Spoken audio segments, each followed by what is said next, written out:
आज का जो हमारा वीडियो है वो है इकोनॉमिक्स का एक पार्ट है इंडियन पॉलिटी। उसमें दोस्तों आज हम स्टडी करेंगे निर्वाचन आयोग, जिसे इंग्लिश में बोला जाता है इलेक्शन कमीशन।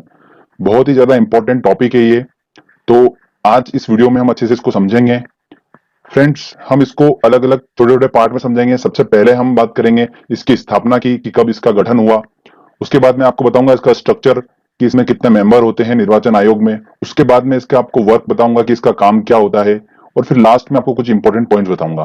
ठीक है दोस्तों, ये सब आपको समझाने के बाद लास्ट में हम एक क्वेश्चन आंसर सेट लगाएंगे जो प्रीवियसली एग्जाम में क्वेश्चंस पूछे गए हैं निर्वाचन आयोग इलेक्शन कमीशन से। हम उनको कितनी आसानी से सॉल्व कर लेंगे अगर हम इस लेक्चर को अच्छे से समझ लेते हैं तो। ठीक है दोस्तों, तो अगर आप चाहते हैं कि एग्जाम में इससे एक दो नंबर हमारा अच्छे से कवर हो जाए तो आप इस टॉपिक को अच्छे से समझिए और लास्ट में क्वेश्चन आंसर सेट जरूर लगाइएगा। चलिए फ्रेंड्स, हम स्टार्ट करते हैं वीडियो को। फ्रेंड्स, सबसे पहले हम बात करते हैं इसकी स्थापना की, कि निर्वाचन आयोग की स्थापना कब हुई और निर्वाचन आयोग की स्थापना क्यों करना पड़ी। देखिए, ध्यान से सुनिएगा। निर्वाचन आयोग के बारे में संविधान में कहां पर दिया गया है? भाग 15 में आर्टिकल 324 से 329 में दिया गया है। ध्यान रखिएगा, आर्टिकल 324 से 329 में दिया गया है। ओके फ्रेंड्स, अब हम बात करते हैं कि इलेक्शन कमीशन की जरूरत क्यों पड़ी, क्यों इसकी स्थापना करना पड़ी। तो ध्यान से सुनिए, भारत में पारदर्शी और निष्पक्ष शासन के लिए इलेक्शन कमीशन की आवश्यकता पड़ी थी, इसलिए इसकी स्थापना 25 जनवरी 1951 को कर दी गई थी। कब करी थी? 25 जनवरी 1951। ध्यान रखिएगा डेट, ये एग्जाम में पूछते हैं। मैं आपको भी कुछ पॉइंट्स बता रहा हूं, फिर इसका अच्छे से स्ट्रक्चर समझाऊंगा तो बहुत अच्छे से क्लियर हो जाएगा आपको। अगला पॉइंट हमारा, भारत में पहली बार आम चुनाव कब हुए थे? इसकी स्थापना हो गई थी 1951 में।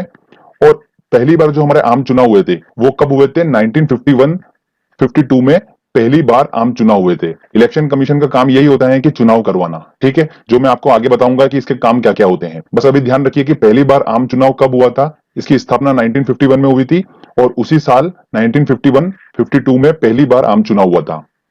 ओके दोस्तों, अगला पॉइंट ध्यान रखिए, बहुत इंपॉर्टेंट है। 25 जनवरी का जो डे है, ये 25 जनवरी का दिन है राष्ट्रीय मतदाता दिवस के रूप में मनाया जाता है। राष्ट्रीय मतदाता दिवस बहुत इंपॉर्टेंट पॉइंट है, ये काफी एग्जाम में पूछा गया है, रेलवे के एग्जाम में और काफी एग्जाम में पूछा जाता है।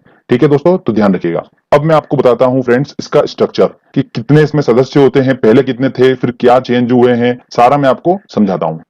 फ्रेंड्स, स्ट्रक्चर को ध्यान से समझिएगा। सबसे पहले मैं आपको बताता हूं कि पहले जो इलेक्शन कमीशन था वो था एक सदस्यीय।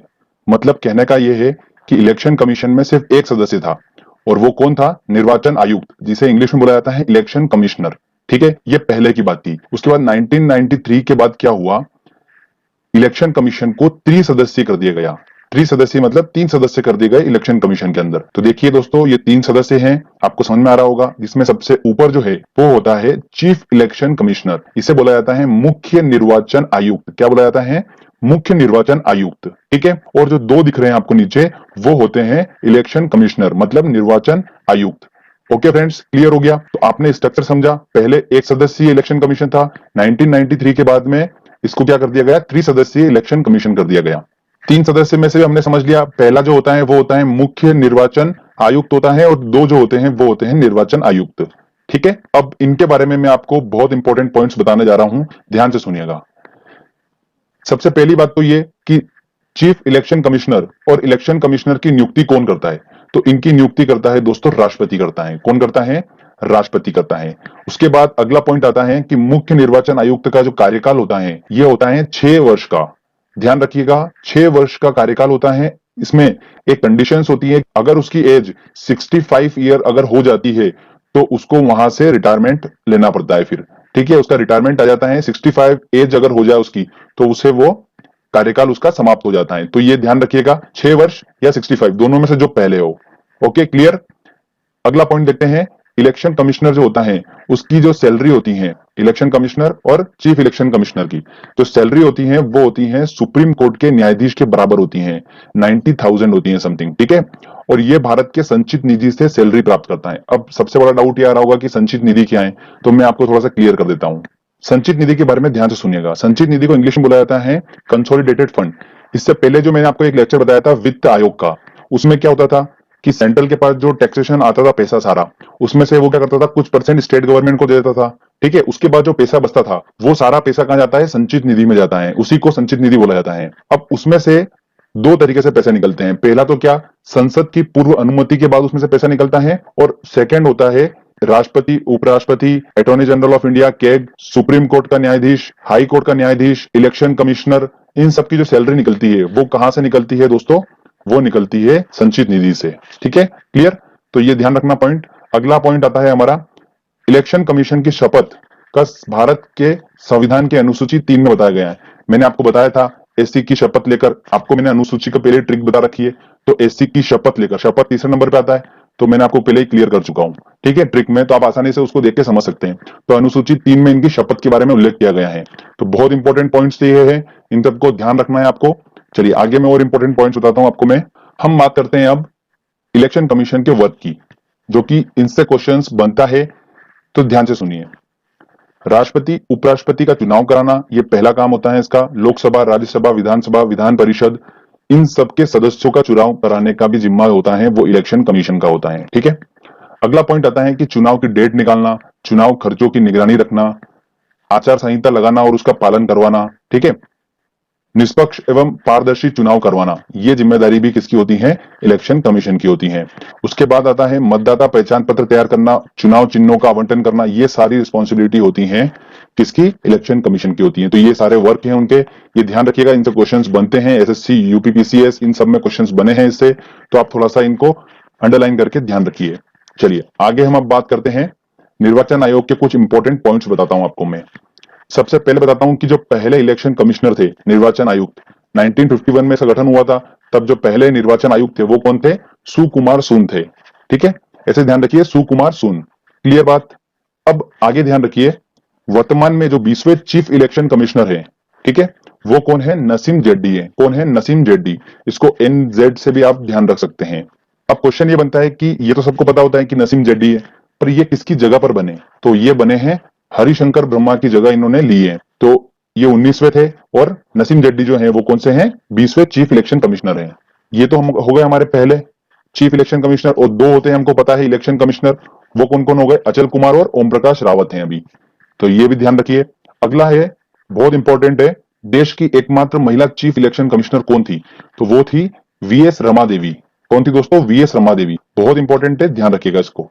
चलिए अब मैं आपको सबसे इंपॉर्टेंट पॉइंट बता रहा हूं इसका, वो बहुत पूछा जाता है क्वेश्चन एग्जाम में, तो ध्यान से सुनिए।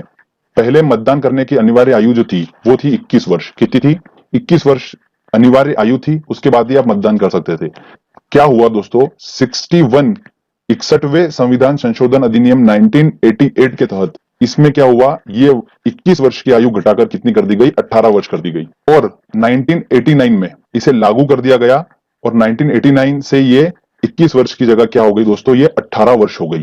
तो ये बहुत इंपॉर्टेंट है, इसको ध्यान रखना है, इससे काफी एग्जाम में क्वेश्चंस बनते हैं, और हो सकता है कि आने वाली एग्जामों में आपको ये क्वेश्चंस देखने को मिलेगा। तो बहुत इंपॉर्टेंट पॉइंट है ये, मैंने आपको स्पेशली अंडरलाइन करके बताया है।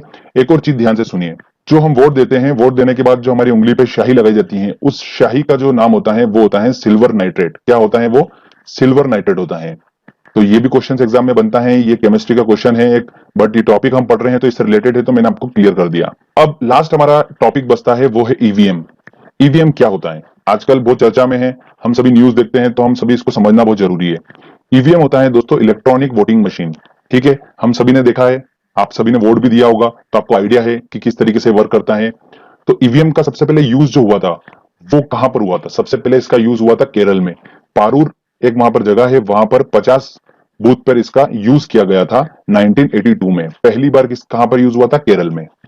उसके बाद 1998 में मध्य प्रदेश में 5 विधानसभा में, राजस्थान में 5 विधानसभा में, और दिल्ली में 6 विधानसभा में इसका यूज किया गया। बट अभी तक कंप्लीटली इसका यूज नहीं करा था, सिर्फ टेस्टिंग हो रही थी। मतलब कैसे कि 5 विधानसभा पे इसका यूज कर लिया, पूरे मध्य प्रदेश में इसका यूज नहीं करा था। फाइनली अगर बात करते हैं हम पूरे स्टेट की, तो वो कौन सा है? देखिए, संपूर्ण चुनाव ईवीएम से कराने वाला पहला राज्य कौन सा था? गोवा था। और ये कब हुआ था? 1999 में हुआ था। तो ये भी क्वेश्चन एग्जाम में बनता है। अगर पूरे राज्य की बात करें जहां पर ईवीएम से चुनाव हुआ है, तो वो सबसे पहले कहां पर हुआ था? गोवा में हुआ था। अगर सबसे पहले अगर बात करें कहां पर हुआ था, तो वो हुआ था केरल में। ठीक है, और एग्जाम में क्वेश्चंस तो वैसे ये डेट जो होती है वो दी थी 1998 दी जाती है, तो हमको वो भी ध्यान रखना है। ठीक है, चलिए अब दोस्तों हमने अच्छे से पूरा समझ लिया, आपको मैंने सारा इन्फॉर्मेशन बता दिया, इससे आउट क्वेश्चन नहीं जाएगा, बिल्कुल भी नहीं जाएगा। आप टेंशन फ्री रहो, जितना मैंने बताया बस उसको आप समझो अच्छे से, उसको याद करो, आप आसानी से समझ जाएंगे तो आपको डिफिकल्टी बिल्कुल भी नहीं होगी क्वेश्चन लगाने में। चलिए अब मैं आपको क्वेश्चन लगाता हूं और हम देखते हैं कितने क्वेश्चन सॉल्व कर पा रहे हैं। आप फटाफट क्वेश्चन सारे सॉल्व कर लेंगे। दोस्तों हमारा पहला क्वेश्चन है, भारतीय संविधान के किस अनुच्छेद में निर्वाचन आयोग का वर्णन किया गया है? देखिए कौन सा अनुच्छेद में बताया था मैंने आपको, 324 से 329, तो इसका आंसर लगेगा बी आंसर।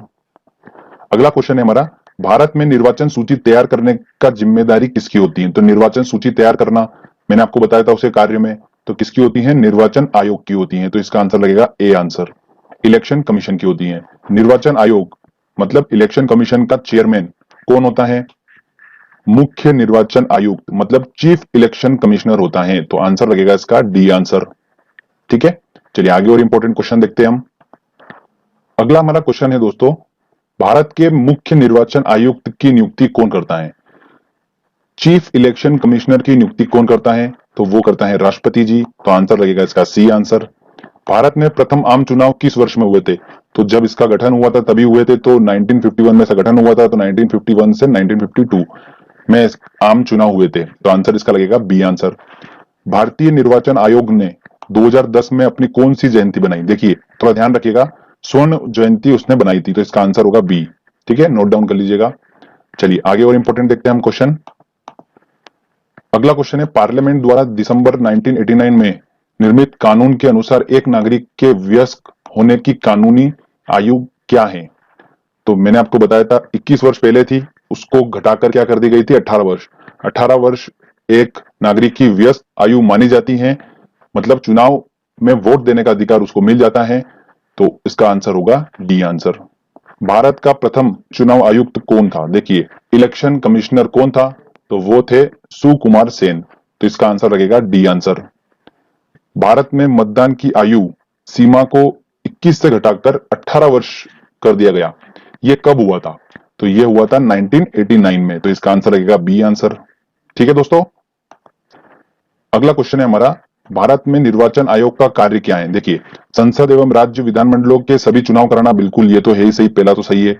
राष्ट्रपति और उपराष्ट्रपति के चुनाव कराना, बिल्कुल ये भी सही है। किसी राज्य में चुनाव की अनुकूल दशा न होने पर राष्ट्रपति शासन की स्तुति करना, नहीं ये तो गलत है बिल्कुल। निर्वाचन सूचियां तैयार करना, बिल्कुल सही है, मतलब 1, 2 और 4, 1, 2 और 4 हो बी, तो इसका आंसर लगेगा बी आंसर। ठीक है, अगला क्वेश्चन है, मत देने का अधिकार किस आयु पर मिलता है? तो 18 वर्ष होता है, तो इसका आंसर लगेगा डी आंसर। अगला क्वेश्चन है हमारा, मुख्य चुनाव आयुक्त मतलब चीफ इलेक्शन कमिश्नर की नियुक्ति करने का अधिकार किसके पास है? राष्ट्रपति के पास है, तो आंसर लगेगा इसका ए आंसर। निर्वाचन आयुक्त इलेक्शन कमिश्नर की सेवा शर्त तथा कार्यकाल निश्चित कौन करता है? उसकी सेवा शर्त और कार्यकाल ये कौन निश्चित करता है? संविधान करता है, क्योंकि ये एक संवैधानिक निकाय है, तो इसका आंसर लगेगा ए आंसर। ईवीएम का प्रयोग भारतीय चुनाव में सबसे पहले कब हुआ था? तो 96, 98, 97 और 2000। देखिए 98 में मध्य प्रदेश, राजस्थान और दिल्ली, मैंने आपको बताया था वहां पर हुआ था, इसका आंसर लगेगा बी आंसर। ठीक है, चलिए आगे और इंपॉर्टेंट क्वेश्चन देखते हैं हम। भारत का मुख्य निर्वाचन आयुक्त अपना पद धारण करता है 6 वर्ष के लिए, 6 वर्ष के लिए या 65 वर्ष की आयु, इनमें से जो भी पहले हो, बिल्कुल बी आंसर होगा इसका। अगला है क्वेश्चन, निम्नलिखित में से कौन सा काम निर्वाचन आयोग का नहीं है? देखिए निम्नलिखित में से कौन सा काम निर्वाचन आयोग का नहीं है? देखते हैं, चिन्हों का आवंटन ये बिल्कुल है, निर्वाचन तारीख तय करना बिल्कुल है, निर्वाचन की निष्पक्षता बनाए रखना ये भी बिल्कुल है, चुनाव के लिए उम्मीदवारों का चयन करना बिल्कुल नहीं है, तो इसका आंसर होगा डी आंसर। ठीक है।